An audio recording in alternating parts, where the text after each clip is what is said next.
মহানগৰী কটাবাৰীত ভূমিস্খলন অবৈধভাৱে ভূমি খননৰ বাবে খহিল গাৰ্ডৱাল নিশা খহি পৰিল আশ্ৰফ আলী নামৰ লোকজনৰ ঘৰৰ গাৰ্ডৱাল যিকোনো মুহূৰ্তত ৰাজপথ খহাৰ আশংকা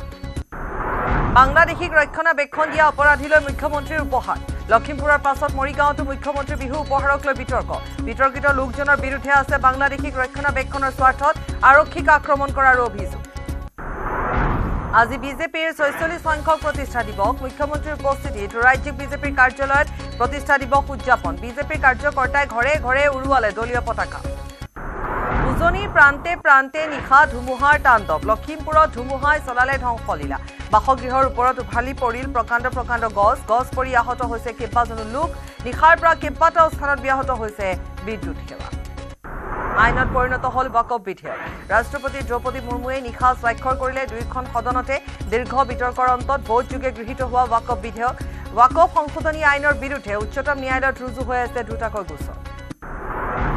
আজি দেশে লাভ কৰিলে দেশৰ প্ৰথমখন ভাৰ্টিকেল লিফ্ট সি ব্ৰিজ ৰাম নৱমীৰ দিনাই তামিলনাডুৰ ৰামেশ্বৰমত পাম্বন দলং মুকলি প্ৰধানমন্ত্ৰী এই দলংখনে মূল ভূখণ্ডৰ মণ্ডপমেৰে সংযোগ কৰিব ৰামেশ্বৰমক সাগৰ পৃষ্ঠৰ এই দলঙত আছে জাহাজ পাৰ হৈ যোৱাৰ সময়ত উলম্বভাৱে খোল খোৱাৰ ব্যৱস্থা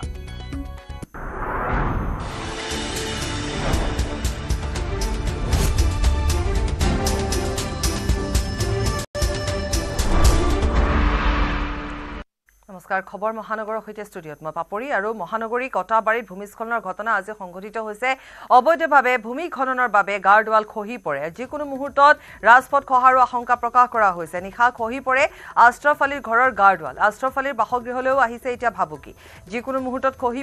পৰিব পাৰে ঘৰটো নীতি বৰ্হিভূতভাৱে মাটি কাটিছিল আব্দুল সাত্তাৰে পুৱাৰ ভাগতে আমাৰ সাংবাদিক সেই অঞ্চলত উপস্থিত হোৱাৰ পিছতেহে আৰক্ষী ঘটনাস্থলীত উপস্থিত হয় বহু পলমকৈ আৰক্ষী ঘটনাস্থলীত উপস্থিত হয় জানিব পৰা অনুসৰি এই নীতি বৰ্হিভূতভাৱে এই মাটিখিনি কাটি থকা হৈছে আৰু এতিয়াও কাটি থকা হৈছে অবৈধভাৱে ভূমি খননৰ ফলতে এই ঘটনাটো সংঘটিত হৈছে আৰু যদিহে এনেকৈ থাকে হয়তো নিশাৰ ভাগত সেই পৰিয়ালটোৰ বাসগৃহ অৰ্থাৎ আশ্ৰফ আলীৰ বাসগৃহ ভাঙি পৰাৰো সম্ভাৱনা আছে বুলি স্থানীয় ৰাইজে জানিবলৈ দিছে এটা লৈছে বিল্ডিং বনাবৰ কাৰণে তাৰ পিছত কি হল হিহতে আমি ইয়াতে সোমাব নোৱাৰাকে ফাৰ্স্ট টাইমতে বাউণ্ডাৰীটো দি লৈছে হিহতে মোটামুটি 20 ফুট হাইটৰ বাউণ্ডাৰী তাৰ পিছত ইয়াতে হিহতে ৰাতি মাটি কাটি তাৰমানে এনেকুৱা কৰিছে ৰাস্তাৰ ওচৰলৈকে মাটি কাটিছে ৰাস্তাৰ ওচৰলৈকে মাটি কাটি তাৰমানে একজাক বৰষুণ বা এজাক হাৱা আহিলে ৰাস্তাটো আমাৰ একদম খহি যাব ৰাজহুৱা ৰাস্তা জিএমচিৰ ৰাস্তা তাৰ পিছত এই পিছফালে এঘৰ মানুহৰ পৰা তেওঁলোকে কি সংক্ৰান্তত বা কৰিলে তেওঁলোকৰ একেবাৰে তলৰ দিগৰ পৰা খান্দি দিছে তেওঁলোকৰ একদম বাউণ্ডাৰী তলৰ দিগৰ পৰা খান্দি তেওঁলোকৰ ৱাল পেলাই দিছে তেওঁলোকৰ ঘৰ ডেমেজ কৰিছে তেওঁলোকৰ উদ্দেশ্য চাগে যে তেওঁলোকৰ মাটিটো লৈ ল'ব এনেকুৱা কিবা এটা ষড়যন্ত্ৰ কৰিছে তেওঁলোক এইটো আমি জনাত ছাত্তাৰ উকিল বুলি এজন মানুহ আছে তেখেতৰ মাটি বুলি গম পাইছো আৰু তাৰ পিছত কোনোবা মন্ত্ৰীৰ পুত্ৰ আছে বুলি গম পাইছো তেওঁলোকৰে ছত্ৰ ছায়াত এইবিলাখন হৈ আছে যেন আমি অনুভৱ কৰোঁ ৰাইজলৈকেতো বিপদ ভাঙি অভিয়াছলি নামি আহিছে আমাৰ ৰাস্তাটো ভাঙি গ'লে আমি কেনেকৈ খোজকাঢ়া হেৰি কৰিম অহা যোৱা কৰিম আৰু তাৰপিছত তেওঁলোকৰ বুঢ়া বুঢ়ী দুজনে থাকে তাতে তেওঁলোকৰ ঘৰটো আজি গোটেই ডেমেজ হৈ গৈছে তেওঁলোকৰ যদি ৰাতি কিবা হয় বা হঠাৎ কিবা যদি হয় তেওঁলোকৰ দায়িত্ব কোনে ল'ব এতিয়ালৈকে যোৱাকালি আমি পুলিচক প্ৰশাসনক মাতিছিলোঁ পুলিচ প্ৰশাসনে তেওঁলোকক ফোন কৰিছিলে কিন্তু তেওঁলোক এতিয়ালৈকে এইটো পজিশ্যনলৈকে অহা নাই আৰু তেওঁলোকে এতিয়া কি কৰিছে এই কিছুমান প্লাষ্টিক আনিছে প্লাষ্টিকেদি সেইবিলাক বস্তু ঢাকি দিব বিচাৰিছে প্লাষ্টিকেদি জানো থাকিব সেইবিলাক নাথাকে চুৰৰ পিছত এবাৰ আৰক্ষীক আক্ৰমণকাৰীয়ে লাভ কৰিলে মুখ্যমন্ত্ৰী বিহুৰ উপহাৰ বাংলাদেশীক ৰক্ষণাবেক্ষণ দিবলৈ গৈ আৰক্ষীক মাৰপিট কৰা মৰিগাঁৱৰ এজনে লাভ কৰিলে মুখ্যমন্ত্ৰীৰ গামোচা আৰক্ষীক আক্ৰমণকাৰী হাবিবুৰ ৰহমান সিদ্দিকীক প্ৰশাসনৰ লোকে সমাজকৰ্মী হিচাপে প্ৰদান কৰিলে মুখ্যমন্ত্ৰীৰ গামোচা আৰু শুভেচ্ছা পত্ৰ 2015 চনত মৰিগাঁও মিলনপুৰৰ এজন বাংলাদেশীক আৰক্ষীয়ে বিচাৰি যোৱাৰ অৱস্থাত পৰিয়ালৰ সৈতে আৰক্ষীক আক্ৰমণ কৰিছিল হাবিবুৰ ৰহমান সিদ্দিকীয়ে ঘটনাৰ পিছৰে পৰা পলাতক অৱস্থাত আছিল হাবিবুৰ ৰহমান সিদ্দিকী হাবিবুৰ ৰহমানৰ খবৰ দিওঁতালৈ 50,000 টকাৰ ঘোষণা কৰিছিল মৰিগাঁও আৰক্ষীয়ে 10 বছৰে মৰিগাঁও আৰক্ষীয়ে বিচাৰি নোপোৱা হাবিবুৰক প্ৰশাসনৰ লোকে আগবঢ়াইছে মুখ্যমন্ত্ৰী বিহুৰ উপহাৰ আৰক্ষীক আক্ৰমণকাৰী হাবিবুৰ ৰহমান সিদ্দিকীৰ গোচৰ বৰ্তমানেও চলি আছে আদালতত আৰক্ষীক আক্ৰমণ কৰাৰ অভিযোগত আদালতত গোচৰ চলি থকাৰ সময়তে সমাজকৰ্মী হিচাপে মুখ্যমন্ত্ৰীৰ গামোচা লাভ কৰিলে সিদ্দিকীয়ে মৰিগাঁৱৰ মছজিদত চৌহদত জঘন্য ঘটনা সংঘটিত হৈছে। এগৰাকী নাবালিকাক ধৰ্ষণ কৰি জালত পৰিল বৃদ্ধ। পক্সো আইনৰ অধীনত ৰুজু হৈছে গোচৰ। মইৰাবাৰী আৰক্ষীয়ে গ্ৰেপ্তাৰ কৰিছে লম্পটটোক। ৭৫ বছৰীয়া বৃদ্ধ ধৰ্ষণকাৰীটোৰ নাম হৈছে তাহেৰ উদ্দিন। ধৃত লম্পটটো মইৰাবাৰী চহৰীয়া গাঁৱৰ তাহেৰ উদ্দিন বুলি জানিব পৰা গৈছে। তাহেৰৰ বিৰুদ্ধে ৬৬/২৫ নম্বৰত গোচৰ ৰুজু কৰিছে আৰক্ষীয়ে। এটা লম্পট ৭৫ বছৰীয়া বৃদ্ধ এই ধৃত লম্পটটো ইতিমধ্যে আৰক্ষীৰ জালত পৰিছে। মৰিগাঁৱৰ মছজিদ চৌহদত এই ঘটনা সংঘটিত হৈছে। এগৰাকী নাবালিকাক ধৰ্ষণ কৰিছে এই ৭৫ বছৰীয়া বৃদ্ধটোৱে।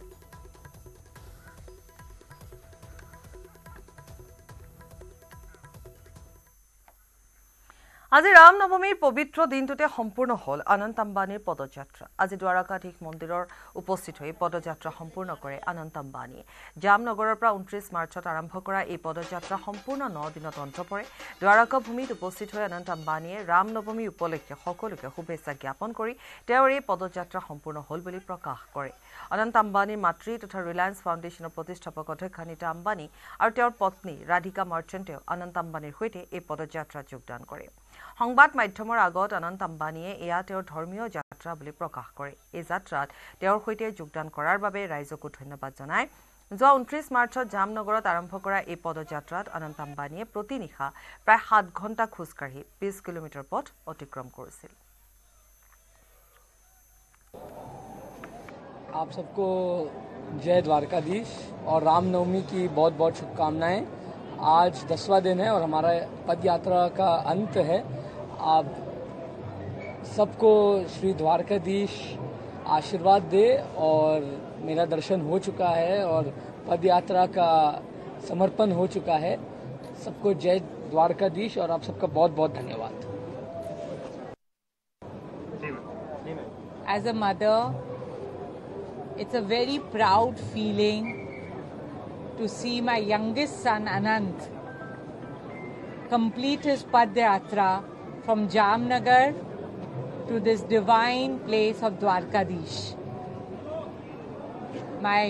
heart is full of joy and I seek blessings from everyone. For all the youngsters who have accompanied Anant for the last 10 days, they are spreading our Sanskriti, our tradition, our culture and carrying it forward.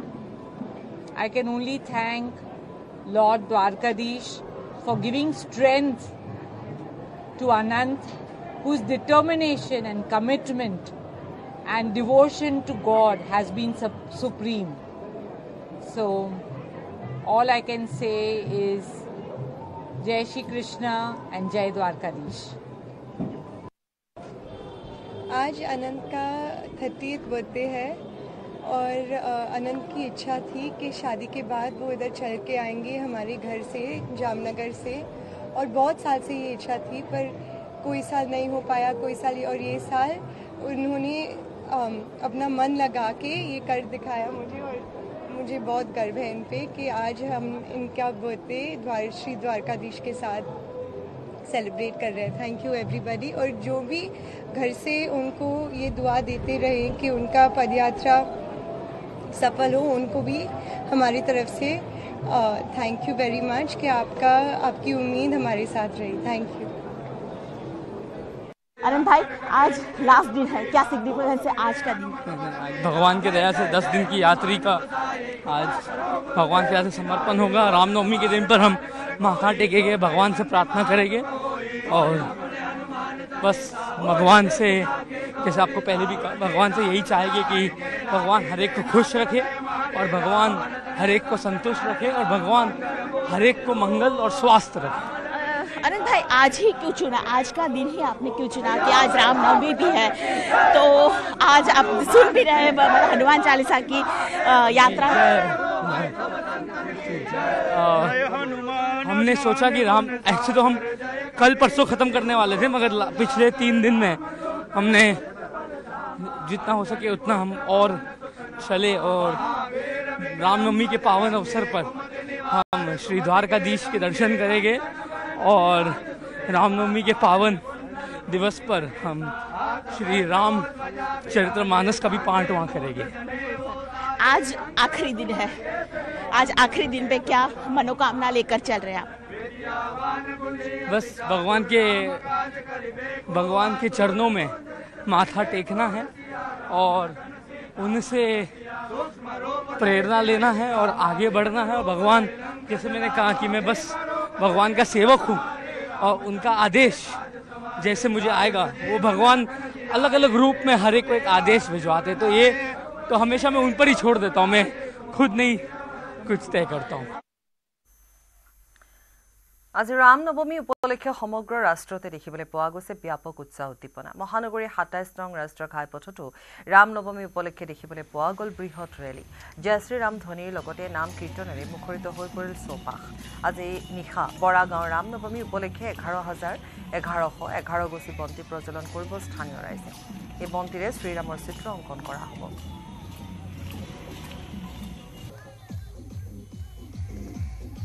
আজি ৰামনৱমী, বাসন্তী পূজাৰ ৰামনৱমী পালন কৰা হৈছে দেশৰ ভিন্ন প্ৰান্তত আৰু গুৱাহাটী মহানগৰীৰ ২৭ নম্বৰ ৰাষ্ট্ৰীয় ঘাইপথৰ দাঁতিতো দেখিবলৈ পোৱা গৈছে বিশাল ৰেলী উলিয়াইছে আৰু পশ্চিম বৰাগাঁৱৰ পৰা এই ৰেলী জালুকবাৰী অভিমুখে পৰ্যন্ত যাব। সতীৰ্থই দেখুৱাইছে যিমান দূৰ সম্ভৱ সকলোফালে দোষো দিশে এক প্ৰকাৰ বৃহৎ ৰেলী আয়োজিত কৰিছে আৰু এনেধৰণে এতিয়া জয় শ্ৰীৰাম ধ্বনিৰে দেখিবলৈ পোৱা গৈছে দোষো দিশে আৰু নাম কীৰ্তনেৰে মুখৰিত হোৱা পৰিলক্ষিত হৈছে। আৰু ইয়াৰে যিসকল উদ্যোক্তা আছে তেখেতসকলৰ পৰা জানিবলৈ চেষ্টা কৰিম কি ধৰণে আপোনালোকে আয়োজন কৰিছে। আমাৰ এইটো আজি সপ্তম বাৰ্ষিক হয়। আমি প্ৰত্যেক বছৰে আমি কৰি আহিছোঁ জয়প্ৰভুৰ নামত শ্ৰীৰামৰ ভক্তিৰে আমি গোটেইখিনি মানুহে আমি একগ্ৰত হৈ আমাৰ লগ বন্ধুখিনিয়ে, আমাৰ ইয়াতে কোনো বাহিৰা মানুহ নাই, আমি চব নিজৰ লগ বন্ধুখিনি লগ হৈয়ে কৰি আহিছোঁ যোৱা বছৰৰ নিচিনা আৰু আমি আগলৈ কৰি যাম। আৰু গধূলি প্ৰগ্ৰেম আছে আমাৰ 11,111 খুৰ চাকি জ্বলাম গধূলি, শ্ৰী ৰামৰ নাম লিখিম আৰু সন্ধিয়া আমাৰ নামন্ত্ৰিত আমাৰ নামৰ দল আছে, আমি নামৰে শ্ৰী প্ৰভুক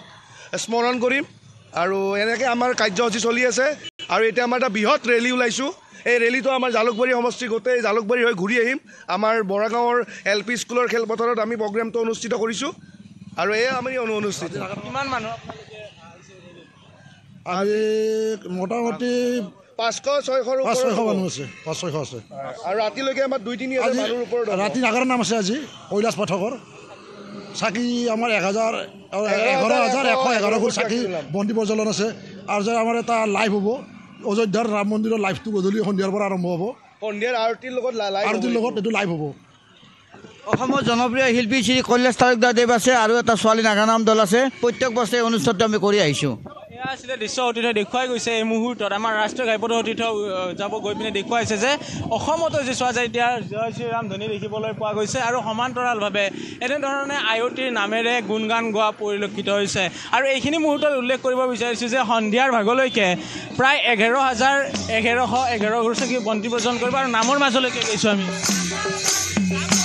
উপলক্ষে আমি ৰেলিঙত আহিছিলোঁ, আজি ৰামনৱমী যে সেই গতিকে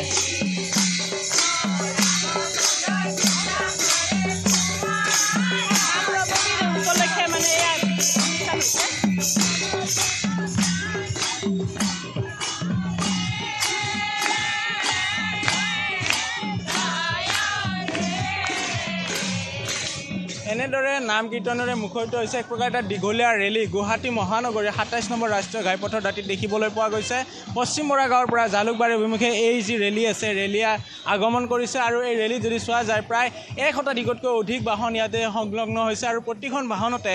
জয় শ্ৰীৰাম ধ্বনি লিখি থকা বিশেষ বাহন দেখিবলৈ পোৱা গৈছে। এখন বলেৰো বাহন অতিথিয়ে জুম কৰি দেখুৱাব, এই মুহূৰ্তত জুম কৰি দেখুৱাবলৈ অনুৰোধ কৰিছোঁ। যিখন তাতে পতাকা লাগি আছে সেই পতাকাখন যদি চাই আপোনালোকে তেনেকুৱা পতাকা প্ৰত্যেকখন বাহনতে লাগি আছে। ৰাম মন্দিৰৰ ৰামলালাৰ কপালত ৰাম নৱমীৰ দিনা দেখা গ'ল সূৰ্য তিলক। দুপৰীয়া ঠিক 12 বজাৰ লগে লগে সূৰ্য ৰশ্মিয়ে ৰামলালাৰ কপালত তিলক আঁকি দিলে। ৰামলালাৰ কপালত সূৰ্য তিলকে সৃষ্টি কৰিলে দৃষ্টিনন্দন তথা আধ্যাত্মিক পৰিৱেশৰ।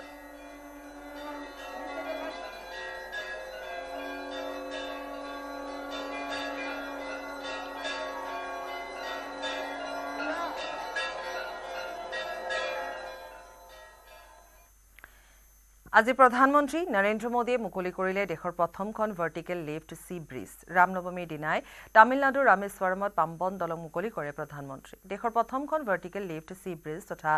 নতুনকৈ নিৰ্মাণ কৰা পাম্বন দলঙৰ বিশেষত্ব হৈছে উলম্বভাৱে খোল খোৱা ব্যৱস্থা সমুদ্ৰ পথেৰে জাহাজ আহিলে ওপৰলৈ খোল খাই যাব দলংখন শ্ৰীলংকাৰ ভ্ৰমণ সূচী সামৰি তামিলনাডুত উপস্থিত হ'ব প্ৰধানমন্ত্ৰী উল্লেখযোগ্য যে মূল ভূখণ্ডৰ মণ্ডপমৰ সৈতে ৰামেশ্বৰম দ্বীপক সংযোগ কৰিব 2.7 কিলোমিটাৰ দৈৰ্ঘ্যৰ নতুন পাম্বন দলঙে প্ৰায় 550 কোটি টকাৰে ৰেল বিকাশ নিগম লিমিটেডে নিৰ্মাণ কৰিব বুলি আছে দলংখন জাহাজ অহাৰ লগে লগে 17 মিটাৰ ওপৰলৈ উঠি যাব 72.5 মিটাৰ দৈৰ্ঘ্যৰ নেভিগেশ্যনেল স্পেন পুৰণি দলংখনৰ তুলনাত 3 মিটাৰ ওখ কৰা হৈছে নতুন দলংখন যাৰ ফলত সাগৰীয় জলপথৰে যাতায়াত অধিক সুচল হৈ পৰিব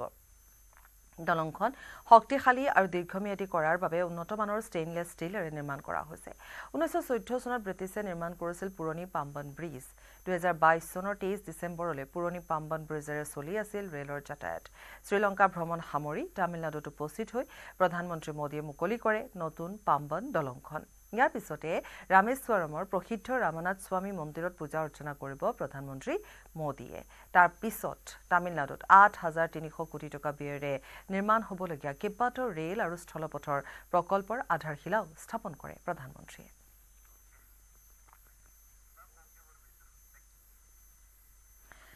চীনৰ সকলো ষড়যন্ত্ৰ উফৰাই ভাৰতে নিকট প্ৰতিবেশী দেশ শ্ৰীলংকাৰ সৈতে সম্পন্ন কৰিলে 7খন অতি গুৰুত্বপূৰ্ণ চুক্তি ভাৰতৰ বৈদেশিক নীতিয়ে বিশ্বত প্ৰভাৱ বিস্তাৰ কৰাৰ সময়তে সম্পন্ন হৈছে কেইবাখনো গুৰুত্বপূৰ্ণ চুক্তি কেইবছৰমান পূৰ্বলৈকে চীনৰ সৈতে মিত্ৰতাত থকা শ্ৰীলংকা এতিয়া ভাৰতৰ ঘনিষ্ঠ মিত্ৰ হৈ পৰিছে শনিবাৰে কলম্বোত প্ৰধানমন্ত্ৰী মোদীৰ নেতৃত্বত শ্ৰীলংকাৰ সৈতে প্ৰতিৰক্ষা শক্তি সংযোগ ঋণ পুনৰ গঠনকে ধৰি মুঠ 7খন গুৰুত্বপূৰ্ণ চুক্তিত স্বাক্ষৰ কৰে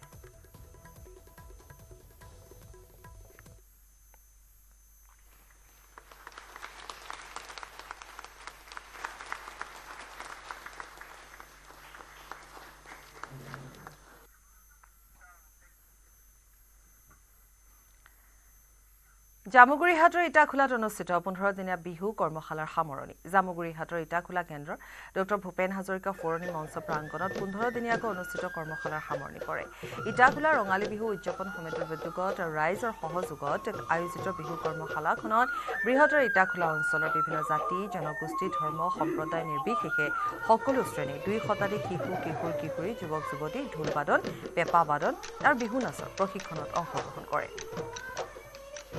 ইটাখোলা ৰঙালী বিহু উদযাপন সমিতিখনৰ সভাপতি লক্ষ্মীকান্ত বৰাৰ সঞ্চালনাত অনুষ্ঠিত সামৰণি অনুষ্ঠানত মুখ্য অতিথি হিচাপে অংশগ্ৰহণ কৰা সুদক্ষ প্ৰশিক্ষক কেইগৰাকীক ফুলাম গামোচা আৰু মানপত্ৰ প্ৰদানৰ লগতে কৰ্মশালাৰ প্ৰশিক্ষাৰ্থীসকলক একোখনকৈ মানপত্ৰ প্ৰদান কৰে নদুৱাৰ সমষ্টিৰ বিধায়ক পদ্ম হাজৰিকাই ৰঙালী বিহু উদযাপন সমিতিয়ে এক সুন্দৰ প্ৰশিক্ষণ শিবিৰ অনুষ্ঠিত কৰিলে ইয়াত সকলো জাতি ধৰ্মৰ ল'ৰা ছোৱালীয়ে প্ৰশিক্ষণ লৈছে আৰু প্ৰশিক্ষাৰ্থীও তেনেকৈ আছে আৰু ইয়াত যিখিনি প্ৰদৰ্শন কৰিলে আজি সামৰণি অনুষ্ঠানত সঁচাকৈ উন্নত মানদণ্ডৰ প্ৰশিক্ষণ শিবিৰ তেওঁলোকে অনুষ্ঠিত কৰিছে আৰু যিটো প্ৰডাকশ্যন হৈছে ইয়ে এই অঞ্চলক জিলিকাব আৰু আমাৰ গৰিমা বৃদ্ধি কৰিব গতিকে মই হৃদয়ৰ পৰা এই ল'ৰা ছোৱালীলৈ শুভেচ্ছা জনাইছোঁ প্ৰশিক্ষাৰ্থীক ধন্যবাদ জনাইছোঁ ইমান সুন্দৰ ৱৰ্কশ্বপ অনুষ্ঠিত কৰাৰ কাৰণে ইটাখোলা ৰঙালী বিহু সন্মিলনলৈ মই বিশেষভাৱে ধন্যবাদ জ্ঞাপন কৰিলোঁ সমাগত ৰঙালী বিহু উপলক্ষে আয়োজিত প্ৰায় সংখ্যক কৰ্মশালা ইতিমধ্যে সামৰণি পৰিছে তেজপুৰতো বিহু কৃষ্টি পৰিষদৰ উদ্যোগত আয়োজিত বিহু নাচৰ কৰ্মশালাৰো সামৰণি পৰিছে বিহু নাচ কৰ্মশালাৰ এই সামৰণি অনুষ্ঠানত দেখিবলৈ পোৱা গৈছে প্ৰশিক্ষাৰ্থীৰ লগতে অভিভাৱক আৰু উদ্যোক্তাক একেলগে বিহু নাচি আনন্দ উপভোগ কৰা আমাৰ সাংবাদিক হেমন্তৰ এক প্ৰতিবেদন আগবঢ়াব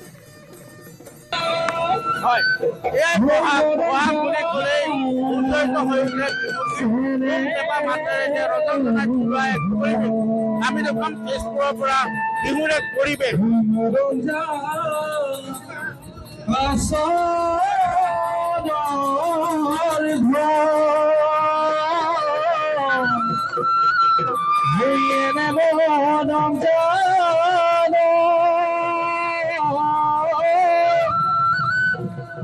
এৰিব লাগিলে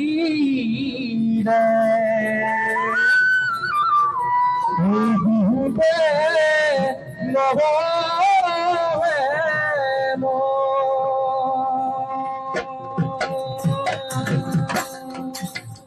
ভগীত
আসলে কি কোনো বাজা তোমার মরমান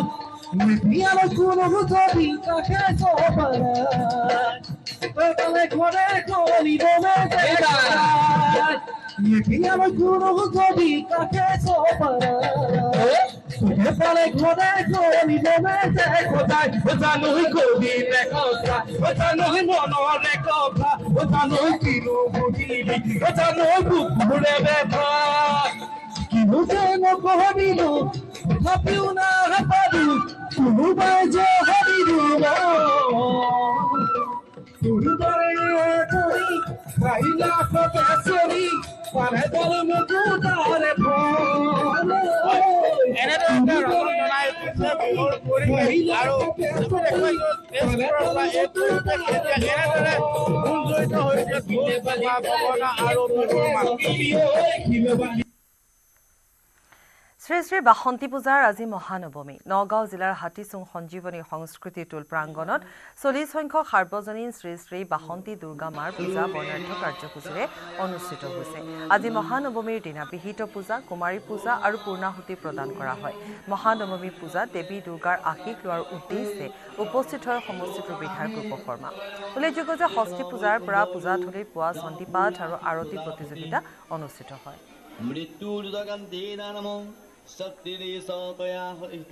শ্ৰী বাসন্তী পূজাৰ আজি মহানৱমী নগাঁও জিলাৰ হাতীচুং মৌজাৰ যি হাতীচুং অঞ্চলৰ সংস্কৃতি টোলত বিগত 40 বছৰ ধৰি যি বাসন্তী পূজা চলি আছে বাসন্তী পূজাৰ যি মহানৱমী আৰু মই আহি ইয়াতে বৰ্তমান উপস্থিত আছো আৰু বৰ্তমান যি মহানৱমী পূজা সেই মহানৱমী পূজা চলি আছে আৰু পুৰোহিতৰ মন্ত্ৰোচ্চাৰণে বৰ্তমান সমগ্ৰ পৰিৱেশ এক মাংগলিক পৰিৱেশে সৃষ্টি হৈছে বুলি ক'ব লাগিব মই ইয়াৰ সামগ্ৰিক পৰিৱেশ দেখুৱাবলৈ চেষ্টা কৰিম যিহেতু আজি শ্ৰী শ্ৰী বাসন্তী পূজাৰ মহানৱমী আৰু মহানৱমী পূজা বৰ্তমান চলি আছে আৰু এই যি হাতীচুং সংস্কৃতি টোলৰ এইবাৰ 40 সংখ্যক যি বাসন্তী পূজা সেই বাসন্তী পূজাৰ আয়োজন কৰা হৈছে আৰু বাসন্তী পূজাৰ আৰু আজি মহানৱমী পূজা এইবাৰ 40 বৰ্ষত ভৰি দিলে আমি বৰ গৌৰৱান্বিত আমি এনেকুৱা এখন পূজাত আহিছে উপস্থিত হ'ব পাৰিছোঁ বা দেৱী দৰ্শন কৰি পাইছোঁ গোটেই হিন্দু সমাজৰ কাৰণে এইটো মাংগলিক বাতৰি য'ত নেকি আমাৰ ব্ৰাহ্মণ সম্প্ৰদায়ৰ মানুহবিলাক এতিয়াও তাৰমানে অলপ ভয় ভাৱ এটা আছে য'ত নেকি আমি বিশ্ব দৰ্শনত আগবাঢ়িব বিচাৰিছোঁ কিন্তু তেওঁলোকক এতিয়া এইবিলাক অনুষ্ঠানে সংৰক্ষিত কৰি আৰু ষ্ট্ৰেংথ দিছে মই লোকনাথ গোস্বামী মই কাছাৰী সত্ৰৰ সত্ৰাধিকাৰ যিহেতু আজি মহানৱমী পূজা চলি আছে এইবাৰ 40তম বাসন্তী পূজা ইয়াতে চলি আছে আজি নৱমী পালেহি খুব সুকলমে পূজা ভাগ হৈ গৈছে আশা কৰোঁ যে আজি আৰু কালিৰ দিনটো খুব সুন্দৰভাৱে পাৰ হৈ যাব কুমাৰী পূজা হ'ব ইয়াৰ পিছত কুমাৰী পূজা আছে হোম আছে নৱমী ধন্যবাদ আচলতে ইয়াৰ পিছতে কুমাৰী পূজা অনুষ্ঠিত হ'ব মই দেখুৱাই গৈছো ইয়াৰ সামগ্ৰিক পৰিৱেশ ইতিমধ্যে পূজাথলীত আহি উপস্থিত হৈছে সমষ্টিটোৰ বিধায়ক ৰূপক শৰ্মা আৰু তেওঁ যি বাসন্তী পূজা উপলক্ষে দেৱী মাৰ আশীষ গ্ৰহণ কৰিছে আমি পোনে পোনে তেওঁৰ লগত কথা পাতিম যিহেতু আজি বাসন্তী পূজাৰ মহানৱমী ইয়াত আমাৰ যিখন আমাৰ সঞ্জীৱনী সংস্কৃতি টোল ইয়াত সুন্দৰকৈ প্ৰতি বছৰতে বাসন্তী পূজা হয় আৰু আজি আজি মহানৱমী আজি ইয়াত আহি পেলাই মাৰ আশীৰ্বাদ ললোহি আৰু এইবাৰ এই বাসন্তী পূজাই 40 বছৰ ভৰি দিছে এটা খুব সুন্দৰ এটা পৰিৱেশ আৰু বাসন্তী পূজা বুলি ক'লে সমগ্ৰ নগাঁৱতে আমি আজি আমাৰ সঞ্জীৱনী সংস্কৃতিৰ বিষয়ে জানো গতিকে এটা খুব সুন্দৰ ইতিহাস প্ৰসিদ্ধ এখন সুন্দৰ পৰিৱেশো আছে গতিকে ভাল লাগিলে আহি পেলাই আৰু ইয়াতো ইতিমধ্যে ইয়াৰ যিখন সমিতিয়ে কিছুমান আন্তঃগাঁথনিৰ কথা মোক কৈছে মই চাবলৈও আহিছোঁ গতিকে খুব সোনকালে আমি এইখন আমাৰ সংস্কৃতিখন আমি যিমানখিনি পাৰোঁ ইয়াৰ আন্তঃগাঁথনি উন্নয়ন কৰিব লাগিব গতিকে সকলোকে মই আজি ৰামনৱমী লগতে বাসন্তী পূজাৰ শুভেচ্ছা জনাইছোঁ আৰু বিশেষভাৱে যিহেতু আমাৰ যেতিয়া বাসন্তী পূজা হয় আমি সাধাৰণতে দুৰ্গা পূজাখন সুন্দৰকৈ পাতোঁ কিন্তু লাহে লাহে বাসন্তী পূজাৰো ৰাইজক খুব সুন্দৰকৈ মই কৰিবলৈ লৈছে গতিকে মই ভাবোঁ যে মায়ে সকলোকে আশীৰ্বাদ কৰিব আৰু যি মনোমাঞ্চা লৈ সকলোৱে এই পূজা কৰিছে যাতে সফল হওক ধন্যবাদ এই আছিল সমষ্টিৰ বিধায়ক ৰূপক শৰ্মা GMCHৰ পৰা শিশু বিক্ৰীৰ গোচৰত ভঙাগড় আৰক্ষীৰ তদন্ত অব্যাহত অবৈধভাৱে শিশু বিক্ৰী কৰাৰ অভিযোগত মুনু হকৰ লগতে শিশু ক্ৰয় কৰা দুজনক গ্ৰেপ্তাৰ কৰিছিল ভঙাগড় আৰক্ষীয়ে নৱজাতক বিক্ৰীৰ অভিযোগত গ্ৰেপ্তাৰ কৰা মহিলা দালালক ভঙাগড় আৰক্ষীয়ে অব্যাহত ৰাখিছে জেৰা 2 লাখ টকাৰ বিনিময়ত নলবাৰীৰ এটা পৰিয়ালক মুনু হকে অবৈধভাৱে বিক্ৰী কৰিছিল নৱজাতক পূৰ্বেও কিশোৰী অপহৰণৰ গোচৰত দিছপুৰ আৰক্ষীয়ে গ্ৰেপ্তাৰ কৰিছিল এই মুনু হকক অৰ্থাৎ মুনু হক অকলে নহয় মুনু হকৰ লগত আৰু এটা নেক্সাছ আছে বুলি আৰক্ষীয়ে ইতিমধ্যে জানিবলৈ দিছে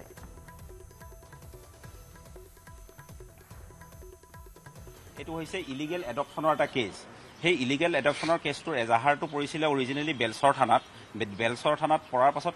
সেই এজাহাৰখন আমাৰ ভঙাগড় থানালৈকে ফৰৱাৰ্ড কৰি পঠাই দিয়ে সেই কেছটোৰ সংক্ৰান্তত আমি কুলেন তালুকদাৰ আৰু ভাস্কৰ জ্যোতি শইকীয়া নামৰ দুজন মানুহক আমি এৰেষ্ট কৰোঁ আৰু মহামান্য আদালতত প্ৰডিউচ কৰোঁ তাৰ পাছত তেওঁলোক সেইটোৰ তদন্তত গম পোৱা গ'ল যে কুলেন তালুকদাৰে এটা 9 দিনীয়া বাচ্চা এটা ইলিগেলি এডপ্ট কৰিছিলে সেই বাচ্চাটো দিয়াত সহায় কৰিছিলে মুনু হক নামৰ মহিলা এগৰাকীয়ে আৰু যোৱাকালি মুনু হকক এৰেষ্ট কৰা হৈছে আৰু তেওঁক বৰ্তমান ভঙাগড় থানাতে ৰখা হৈছে আৰু কোৰ্টত তেখেতক প্ৰডিউচ কৰা যাব আৰু এই কেছটো আমাৰ চলি আছে যোন মানুহ জড়িত হৈ আছে তেওঁলোকক আমি এই কেছটোত সংক্ৰান্তত আমি এৰেষ্ট কৰিম মুনু হকক আগতে ছোৱালী এজনী কিডনেপিং কৰাৰ কেছত এইটো খানাপাৰাৰ পৰা কিডনেপিং হৈছিলে সেই কেছত আমাৰ দিছপুৰ থানাৰ পৰা ফৰৱাৰ্ডো কৰা হৈছিলে আৰু তেখেত জেললৈ গৈছিলে আৰু সেই কেছটো চাৰ্জশ্বিটো হৈছে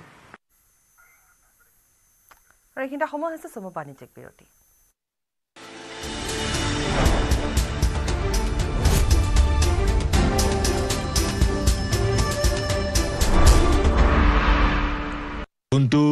কোনোবা এটা দেখুৱাচোন মাত্ৰ মাইথন ষ্টিলহে দিব ঠিক আছে নে ষ্ট্ৰং মানে মাইথন ষ্টিল টেক্সট হেডলাইনছ আগবঢ়াইছে এভৰিডে মছলা সোনাক্ষী মছলা ক'ত থৈছা ইফাল সকলো ফালে বিচাৰিলো মই বিচাৰি পোৱা নাই খামোছ চুপ এইবাৰ চোৱা এভৰিডে মছলা बोला रांधू मसालेदार छोले छोले प्रतिदिনৰ ৰান্ধাত এভৰিডে মছলা বিশুদ্ধ মছলা সুগন্ধ আৰু আসল সোৱাদ টেষ্ট এনেকুৱা প্ৰতি ৰান্ধাত আনে সোৱাদ এভৰিডে মছলা দেশৰ সোৱাদ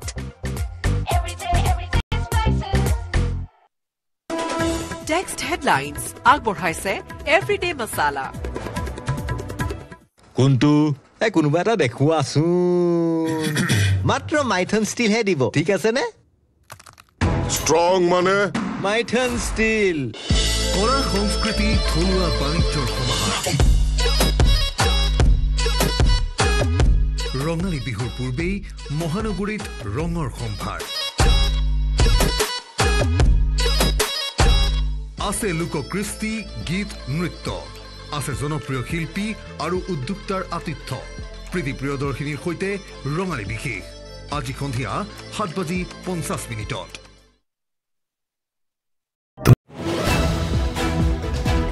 এছআই প্ৰেমলতা শইকীয়াৰ লীলা মধ্যপ্ৰদেশৰ শিশু অপহৰণ কৰা এছআই প্ৰেমলতাক আটক গুৱাহাটীৰ নুনমাটিত মধ্যপ্ৰদেশ আৰক্ষীৰ অভিযান মহানগৰ আৰক্ষীৰ সহযোগত চলোৱা অভিযানত প্ৰাক্তন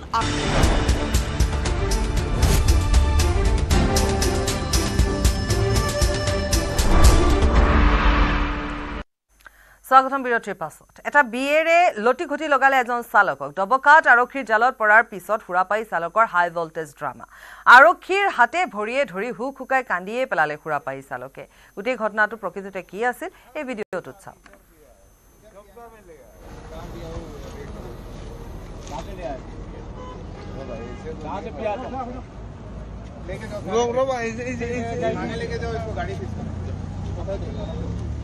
रुको सर यार रुको एक सेकंड अपना सर रुको एक सेकंड सर रुको सर आपका मैं पैर पकड़ रहा हूँ एक सिर्फ बियर भी है लेकिन मैं आपको झूठ नहीं बोल रहा हूँ लेकिन एक बियर भी है लेकिन मैंने रुको सर एक सेकंड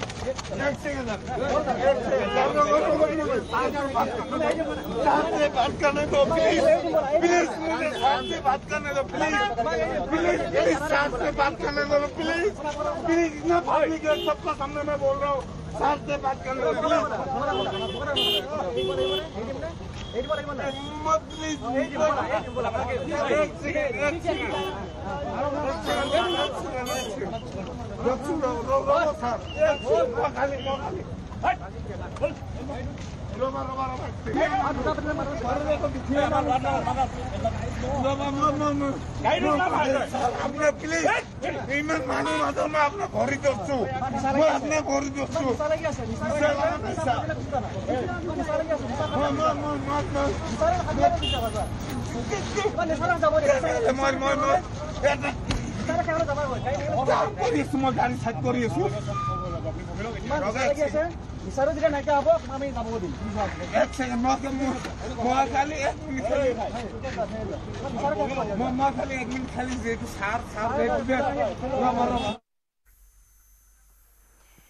মাৰপিটক কেন্দ্ৰ কৰি হুজাইত উত্তপ্ত পৰিস্থিতি ৰবীন্দ্ৰনাথ টেগৰ বিশ্ববিদ্যালয় ছাত্ৰৰ অৱৰোধ কৰে ৰাজপথ বিশ্ববিদ্যালয়ৰ দুই পক্ষৰ মাজত হোৱা মাৰপিটক লৈ উত্তেজনা পথ অৱৰোধৰ ফলত আবদ্ধ হৈ পৰে যান বাহন একাংশ ছাত্ৰই আক্ৰমণ কৰে ৰাজপথৰ বাহনত আৰক্ষী আটক কৰিছে কেইবাজনো ছাত্ৰক দৃশ্য দেখুৱাম আমি মাৰপিট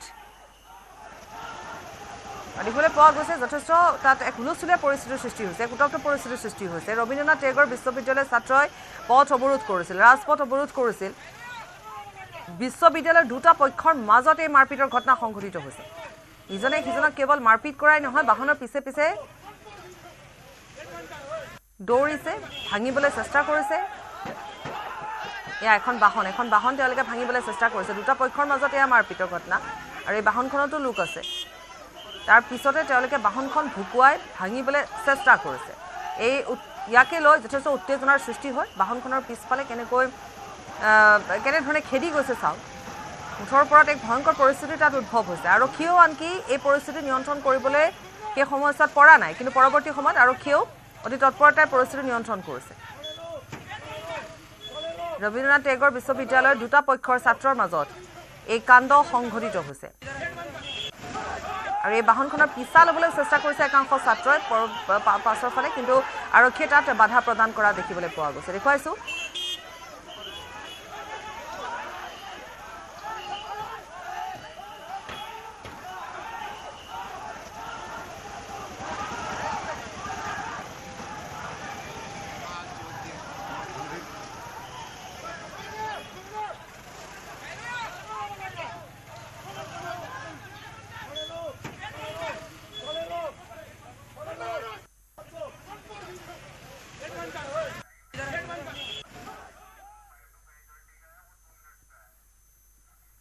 দেওবাৰে উন্মোচন কৰা হয় ডক্টৰ বিনোদ শৰ্মাৰ সম্পাদিত গ্ৰন্থ ডক্টৰ নীলিমা শৰ্মা জীৱন আৰু কৃতি আউনীআটী সত্ৰাধিকাৰ ডক্টৰ পীতাম্বৰ দেৱগোস্বামীয়ে উন্মোচন কৰে গ্ৰন্থখন বিশিষ্ট শিক্ষাবিদ গুৱাহাটী বিশ্ববিদ্যালয়ৰ দৰ্শন বিভাগৰ প্ৰাক্তন মুৰব্বী অধ্যাপিকা প্ৰয়াত নীলিমা শৰ্মাৰ স্মৃতিত প্ৰকাশ কৰা হৈছে গ্ৰন্থখন গ্ৰন্থ উন্মোচনী অনুষ্ঠানত ডক্টৰ পীতাম্বৰ দেৱগোস্বামীৰ লগতে উপস্থিত থাকে বি বৰুৱা কৰ্কট প্ৰতিষ্ঠানৰ সঞ্চালক বিভূতিভূষণ বৰঠাকুৰ সহ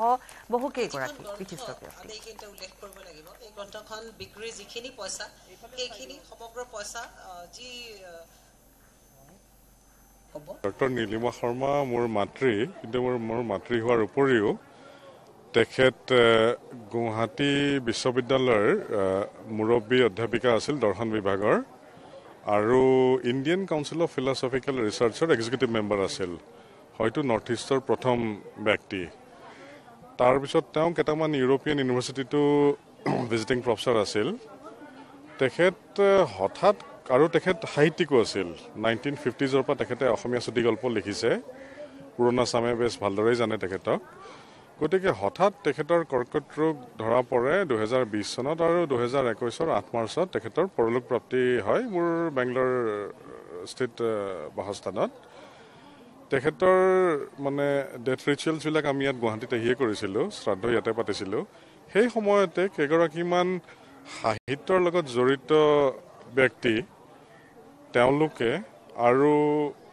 এই তেওঁৰ দৰ্শন বিভাগৰ তেওঁৰ ষ্টুডেণ্টবিলাক যিবিলাক এতিয়া হয়তো যথেষ্ট ছিনিয়ৰ পজিশ্যন আছে তেওঁলোকে ক'লে যে আপোনালোকে তেখেতৰ ওপৰত এখন কিতাপ উলিয়াওক লাগিলে সময়ে লাগক কিন্তু তেখেতৰ সেই আদৰ্শবোৰৰ অলপ প্ৰভাৱ বিস্তাৰ হোৱাটো খুবেই প্ৰয়োজন সেই উদ্দেশ্য সাপেক্ষে এই কিতাপখন উলিওৱা হৈছে ইয়াত অকল কেৱল সেই হেগিঅ'গ্ৰাফিক বা বায়'গ্ৰাফিকেল পিচেছবিলাকেই নাই কেইটামান দৰ্শন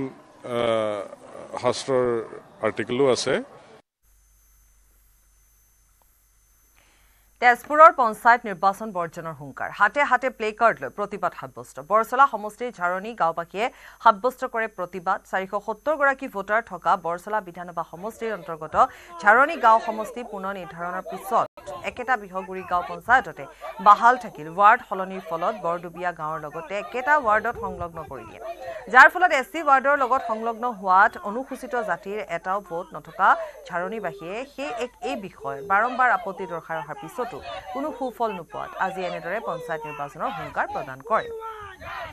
ৰাইজৰ অভিযোগ এছটি হোৱাৰ ফলত গাঁওখনৰ লোক পঞ্চায়ত নিৰ্বাচনত অৱতীৰ্ণ হোৱাৰ অধিকাৰ হেৰুৱাই পেলাইছে বিষয়টোত চৰকাৰ প্ৰশাসনৰ হস্তক্ষেপো দাবী কৰিছে হেমন্ত কুমাৰ নাথৰ প্ৰতিবেদন হয় সমস্যাৰে ভাৰাক্ৰান্ত এটা অঞ্চল হৈছে জাৰণী আৰু বৰছলা বিধানসভা সমষ্টিৰ অন্তৰ্গত এই যি বিহগুৰি মৌজাৰ জাৰণীবাসী এই জাৰণীবাসী ৰাইজে এতিয়া এনেদৰে আগন্তুক পঞ্চায়ত নিৰ্বাচন তেওঁলোকে বৰ্জন কৰাৰ বাবে এনেদৰে তেওঁলোকে আন্দোলনৰ কাৰ্যসূচী হাতত লৈছে আৰু তেওঁলোকৰ দাবী তথা অভিযোগ এইটোৱেই যে সমষ্টি পুনৰ নিৰ্ধাৰণৰ পিছত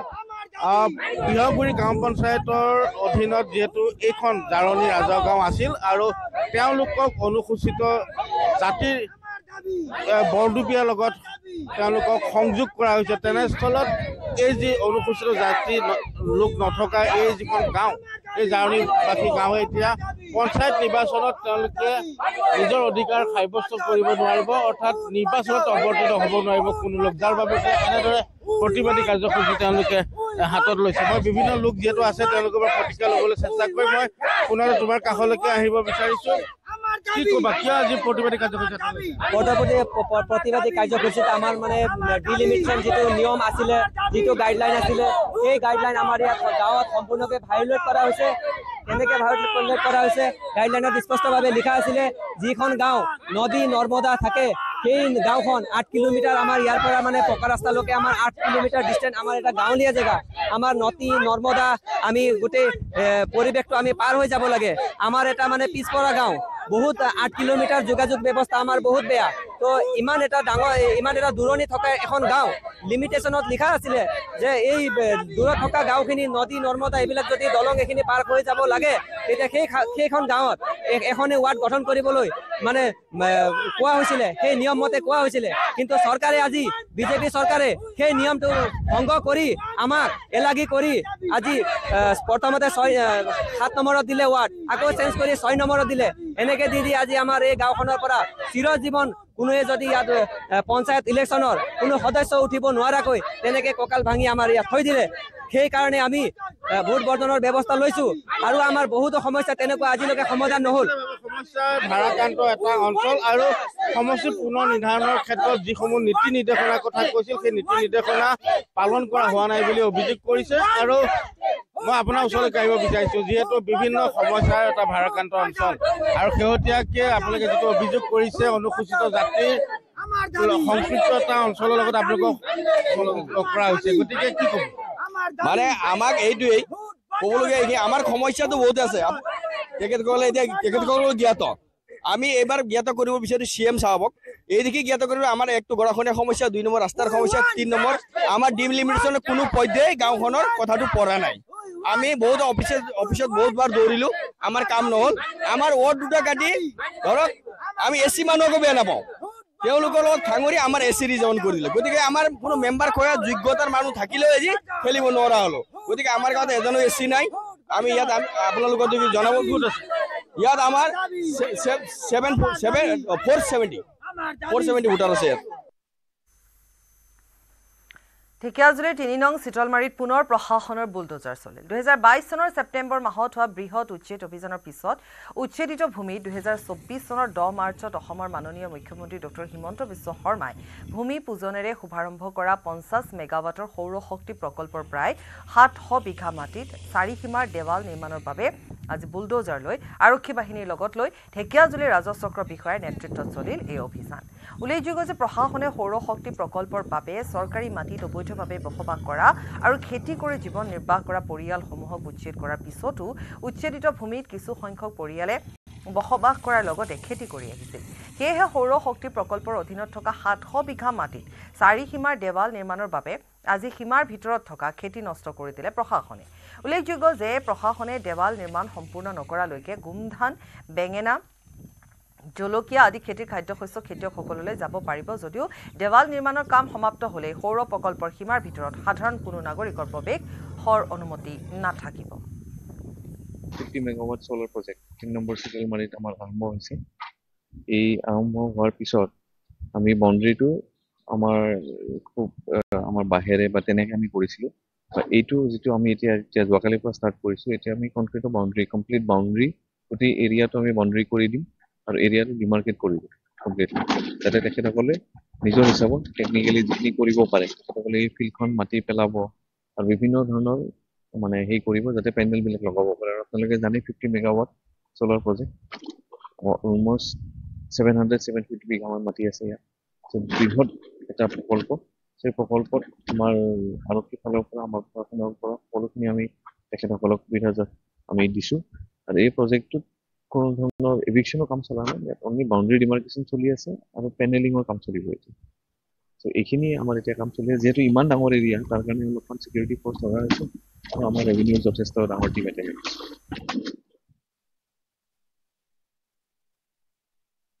ৰাজ্যৰ বিভিন্ন প্ৰান্তত জনতা ভৱনতো আজি বিহু কৰ্মশালা চলি আছে আমি কিছু দৃশ্যাংশ দেখুৱাম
কাৰ্যকৰ্তাসকলক মঞ্চস্থলীত বিচাৰিছোঁ গুৱাহাটী মহানগৰৰ কাৰ্যকৰ্তাসকলক মঞ্চস্থলীত বিচাৰিছোঁ কাৰ্যকৰ্তাসকলক মঞ্চস্থলীত পিছফালে বিচাৰিছোঁ কাৰ্যকৰ্তাসকলক আটাইকে মঞ্চৰ পিছফালে বিচাৰিছোঁ কাৰ্যকৰ্তা অসমীয়াৰ বাপতি শাহুন ৰঙালী বিহুলৈ মাজত মাথো আৰু কেইটামান দিন চৌদিশে ৰঙালীক আদৰা ব্যাপক প্ৰস্তুতি পিছ পৰি ৰোৱা নাই বোকাখাতবাসী ৰাইজ বোকাখাত ৰজাবাৰী নাট্য মন্দিৰৰ প্ৰাংগণতো আৰম্ভ হৈছে বিহু নাচ আৰু ঢোল বাদন কৰ্মশালা নাহৰ কপৌ ফুলা বতৰত এজাক প্ৰশিক্ষাৰ্থীলৈ ব্যস্ত হৈ পৰিছে নুমলীগড় আঞ্চলিক ছাত্ৰ সন্থাৰ বিষয়ববীয়াসকল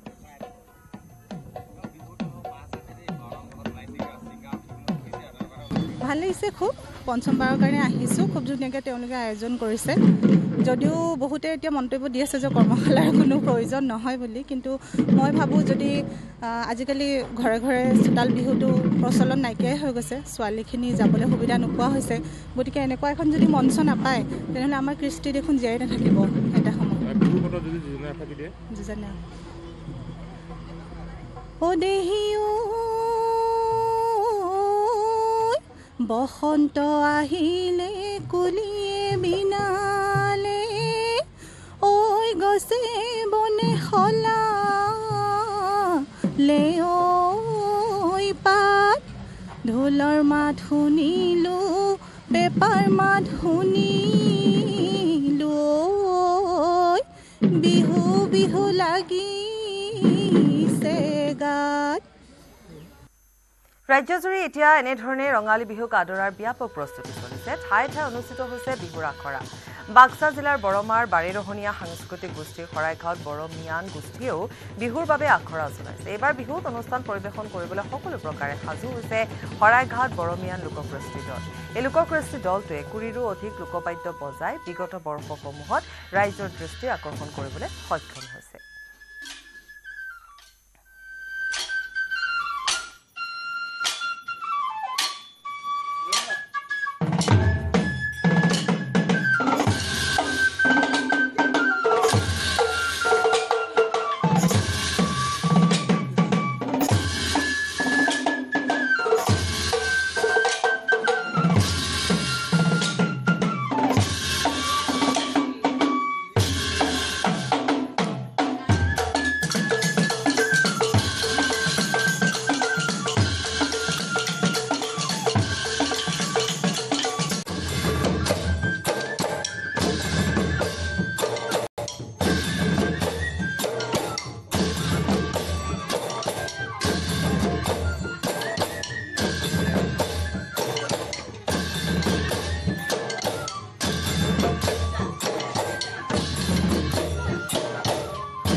এনেকুৱাকৈ প্ৰগ্ৰাম কৰি গৈ আছোঁ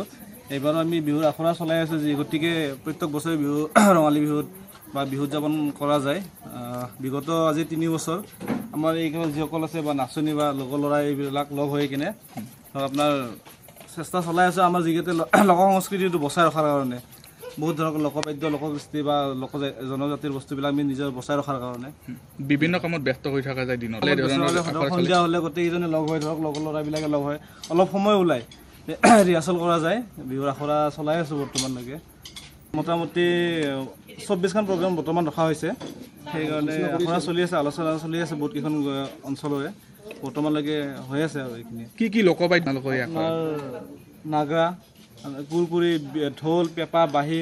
আদি যিখিনি আমাৰ ধৰক আমাৰ থলুৱা বাদ্যযন্ত্ৰ সেইবিলাক ব্যৱহাৰ কৰা হৈছে হয় আমি এই দলটো আপোনাৰ ২০২২ত আমি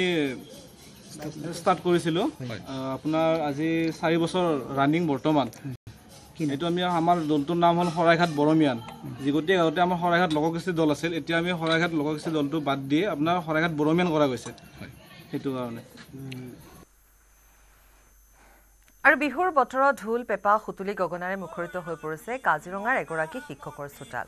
ল'ৰালি কালতে স্বতঃস্ফূৰ্তভাৱে অন্তৰত সোমাই পৰা অসমীয়া লোকবাদ্যৰ চৰ্চা এতিয়া অব্যাহত ৰাখিছে শিক্ষক প্ৰাঞ্জল নাথে সকলোৰে আকৰ্ষণ কৰিব পৰা সুললিত কণ্ঠত বিহু নামৰ চৰ্চাৰ উপৰিও প্ৰায় সকলো লোকবাদ্য ধুনীয়াকৈ তেওঁ বজাব পাৰে তেওঁৰ এই প্ৰতিভা নিজৰ মাজতে সীমাবদ্ধ নাৰাখি ছাত্ৰ ছাত্ৰীসকলৰ মাজত অসমৰ লোকবাদ্য প্ৰসাৰ আৰু সংৰক্ষণৰ প্ৰয়াস কৰিছে প্ৰাঞ্জল নাথে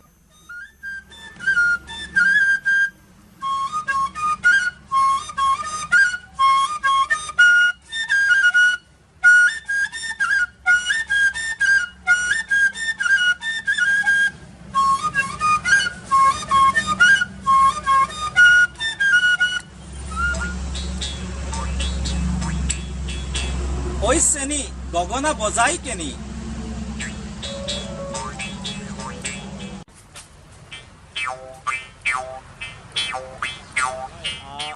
মই আচলতে শিক্ষক বা যিয়ে নহওঁ, কিন্তু প্ৰথম কথা হৈছে মই অসমীয়া।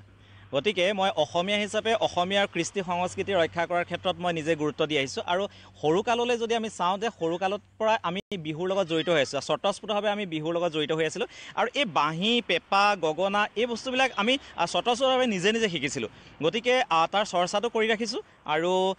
নতুন প্ৰজন্মই যাতে শিকিব পাৰে তাৰ কাৰণেও চেষ্টা কৰি ৰাখিছোঁ। মই ছাত্ৰ ছাত্ৰীসকলকো অনুপ্ৰাণিত কৰিব বিচাৰিছোঁ, তেওঁলোকক এই বাদ্যযন্ত্ৰৰ লগত চিনাকি কৰাই দিছোঁ, তেওঁলোকৰ লগত মই বিহু গানৰ অভ্যাস কৰাইছোঁ, বিহুৰ সম্পৰ্কে তেওঁলোকক জনাইছোঁ আৰু পেঁপা কেনেকৈ বজাব লাগে, পেঁপা কেনেকৈ তৈয়াৰ কৰিব লাগে, বাঁহী কেনেকৈ তৈয়াৰ কৰে, বাঁহী কেনেকৈ বজায়, সেই কথাবিলাক মই তেওঁলোকৰ লগতে সহভাগ কৰিছোঁ আৰু তেওঁলোকৰ পৰা মই এই সঁহাৰিও পাইছোঁ মানে যথেষ্টখিনি।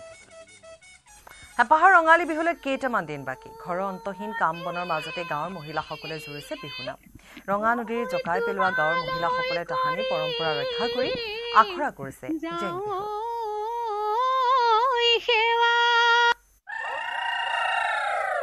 পূবে পশ্চিমে উত্তৰে দক্ষিণে হৈ আমাকো কৰিবা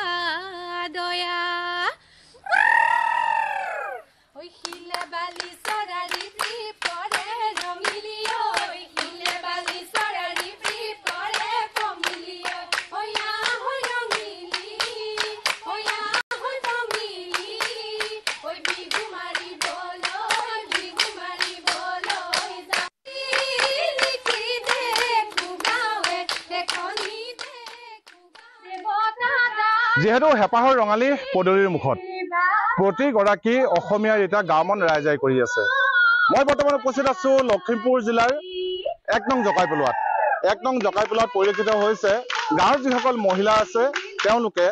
ঘৰৰ কাম বন শেষ কৰি এনেদৰে এতিয়া জেং বিহু আখৰাত তেওঁলোক ব্যস্ত হৈ আছে। মই পোনপটীয়াকৈ মহিলাসকলৰ জেং বিহু আখৰাৰ মাজলৈ যাবলৈ যত্ন কৰিম। মই দেখুৱাই আছোঁ এয়া ১ নং জকাই পেলোৱাৰ দৃশ্য। লখিমপুৰ জিলাৰ ১ নং জকাই পেলোৱাৰ দৃশ্য এয়া। গাঁৱৰ ঘৰৰ কাম বন শেষ কৰি মহিলাসকলে এনেদৰে হেঁপাহৰ যি ৰঙালী আছে ৰঙালীক আদৰিবৰ কাৰণে সাজু হৈছে। তেওঁলোকৰ আখৰা থলীত মই বৰ্তমান উপস্থিত আছোঁ। পোনপটীয়াকৈ মই বিহুৰ মাজলৈ যাবলৈ যত্ন কৰিম।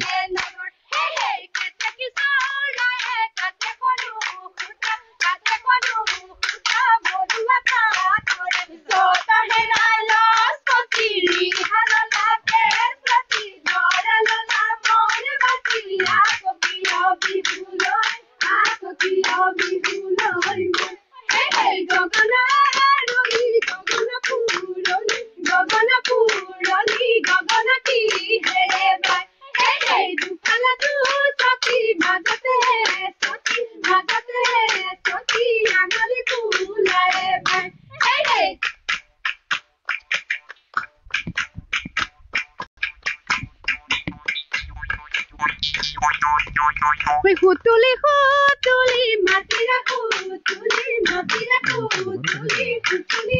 ৰঙিয়ামা হে ককা কৰু কৰু মাতা কমনিয়া ককা কৰু কৰু মা হে ককা মাতে পুৰি ৰবাবিনু আৰু হেৰি জবে তৰে মা। এয়া হ'ল গ্ৰাম্যাঞ্চলৰ বিহু। গ্ৰাম্যাঞ্চলত এনেদৰে আচলতে বিহুক ৰঙালীক আদৰিবৰ কাৰণে সাজু হয় গঞা। মই দেখুৱাই আছোঁ এয়া লখিমপুৰ জিলাৰ ১ নং জকাই পেলোৱাৰ দৃশ্য। পোনপটীয়াকৈ আমি দৰ্শকসকলক দেখুৱাই থাকিবলৈ যত্ন কৰিছোঁ। এয়া হ'ল জেং বিহুৰ আখৰা। বিহু থাকে মানে বিহুকে বিনা বিহু গলে বিনা তাহানিৰ বিহু আৰু এতিয়া বিহুৰ মাজত পাৰ্থক্য আছে নহয় জানো? তেতিয়া আপোনালোকে যে গছ তলত মাৰিছিলে এনেকুৱা জেং বিহু কেনেকুৱা আছিলে অকণমান বৰ্ণনা কৰি দিয়কচোন। কেনেকুৱা আছিলে? আমাৰ গছ তলত বিহু মাৰো আমি। আজিকালিহে উলিয়াইছে ঘৰে ঘৰে মৰা। আমি গছ তলতে মাৰো। গছ তলত মাৰিছে? গছ তলত মাৰো। হয় হয়। গছ তলত মাৰোতে পুৰুষে চাব নাপায় বোলে বিহুটো, হয়নে? তেনেকুৱা আছিলে নেকি নিয়ম? কিন্তু যিজন মনৰ মানুহ থাকে সেইজনে মনে মনে চাইগে নেকি তেতিয়া? নাযায়। আমি ছোৱালী বোৱাৰী এনেকেহে মাৰোগে। লুকাই চুৰ কৰি চাইগে বোলে কোনোবাই জোকায়ো হেনো? নাজানো আৰু যায় যদি নাজানো। গম নাপায়? নাপাওঁ, আমি গম নাপাওঁ। আচ্ছা তেতিয়াৰ বিহু নাম মনত আছে নে নাই? জানো তেতিয়া যে আপোনালোকে বিহু গাইছিলে কিবা যোজনা থাকি আপোনাৰ মুখৰ পৰা শুনিব পাৰিম নেকি গাওকচোন গাওক নাহৰ ফুল ফুলিব বতৰ নাহৰ ফুলৰ গন্ধ পাই নাচনি ততে নাই গছকত ভাঙি যাং যতৰ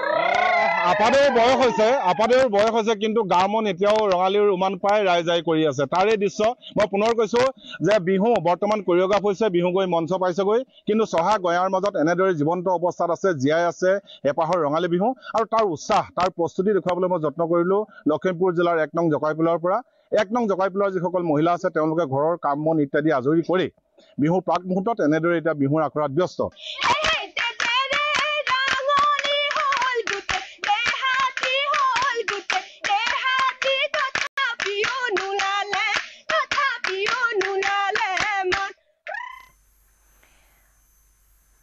আৰু ইয়াৰ সৈতে পাত্ৰ বিদায় লৈছো নমস্কাৰ